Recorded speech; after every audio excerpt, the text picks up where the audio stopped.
5 দফা একটি দাবি নিয়ে এসেছি।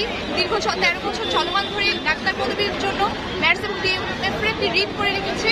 আমরা চাই আগামীকাল সেটার সামরিক সমভাবে রায় হোক এবং রায়টি আমাদের পক্ষে আসুক, আমাদের 5 দফা যৌক্তিক দাবিটা মেনে নেওয়া হোক এবং ভুয়া ডাক্তার মুক্ত হোক আমাদের স্বাস্থ্য খাত। এই ডাক্তাররা ধরেন আমরা যে কোনো রোগী একজন অসুস্থ, সে এখন হসপিটালে যাবে, সে কখনই যাবে না একজন মেডিকেল অ্যাসিস্ট্যান্ট তার ট্রিটমেন্ট করুক। সে একটা বেটার ট্রিটমেন্ট ডিজার্ভ করে একজন রাষ্ট্রের নাগরিক হিসেবে। সে অবশ্যই চাবে একজন ডাক্তার তার ট্রিটমেন্ট করুক এবং আমরা সেই জনগণের সাথে এখানে এসেছি। আমরা নিজেদের জন্য এখানে আসি।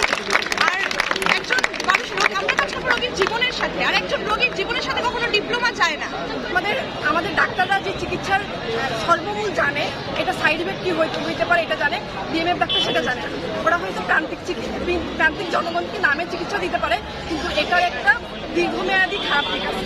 এর জন্য আমরা চাইবো যে কালকে রায়ের যেন ডাক্তারদের পক্ষে পজিটিভ দিকগুলো আসে। আর আমরা চাই বিবিএস আর এমবিবিএস ছাড়া কোনো ডাক্তার হবে না।